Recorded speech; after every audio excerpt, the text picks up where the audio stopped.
Financial sector অবস্থা আপনারা সাংবাদিক ভাইরা ভালোভাবে জানেন। সেখানেও আসলে ইনভেস্টমেন্ট এসে এই খাতকে আসলে ভিন্ন পর্যায়ে নিয়ে যেতে পারে যদি ফরেন ইনভেস্টমেন্ট এখানে আসে। পরিণত করাটাই হচ্ছে এখন মূল কাজ। এখানে আমাদের অয়েল রিফাইনারি নিয়ে অনেক দিন কথা হয়েছে, মিডল ইস্ট থেকে ইনভেস্টমেন্ট আসবে, হয়ে ওঠেনি।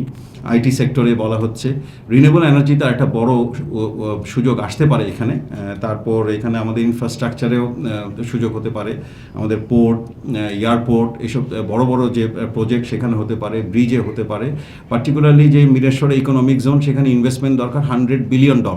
পুরোটা এটাকে যদি পুরোপুরিভাবে ফাংশনাল করতে হয়, সেখানেও ইনভেস্টমেন্ট দরকার, কারণ $100 বিলিয়ন আমাদের পক্ষে একা এটা করা সম্ভব না, আমাদের বাইরে থেকে ইনভেস্টমেন্ট আনতে হবে। অন্যান্য ইকোনমিক জোন তো আছেই।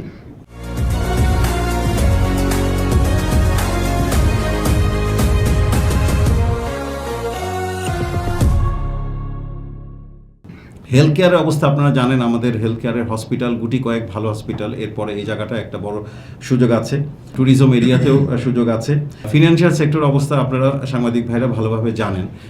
সেখানেও আসলে ইনভেস্টমেন্ট এসে এই খাতকে আসলে ভিন্ন পর্যায়ে নিয়ে যেতে পারে যদি ফরেন ইনভেস্টমেন্ট এখানে আসে।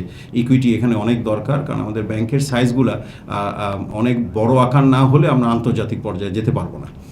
আমরা শুধু বাংলাদেশের আমরা হয়তো ইন্টারন্যাশনাল ট্রেড করছি, সিটি ব্যাংকও one of the largest trade bank, কিন্তু ট্রেডে সীমাবদ্ধ রাখলে হবে না। আসলে দেখেন আমাদের পার্শ্ববর্তী দেশের ব্যাংকগুলো, তাদের যে লোকাল ব্যাংক, তারা কিন্তু তাদের দেশের বাইরে বিভিন্ন জায়গায় তারা ব্রাঞ্চ খুলেছে, ফুল ফ্লেজ ব্রাঞ্চ ব্যাংকিং করছে। আমাদেরকে আসলে ওই স্টেজে যেতে হলে উই নিড ইনভেস্টমেন্ট, এবং আমাদের ব্যাংকগুলো আরও মানে অর্থনৈতিকভাবে শক্তিশালী হতে হবে। তখন আমরা হয়তো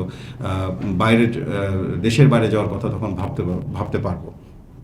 সো এখান থেকে আমি বক্তব্য শেষ করব যে এখানে বেশ কয়েকটা ব্যাংকও সৌদি চেম্বার অফ কমার্সের মেম্বার আছে, 5টা ব্যাংক বোধহয়, 5টা ব্যাংক এটার মেম্বার।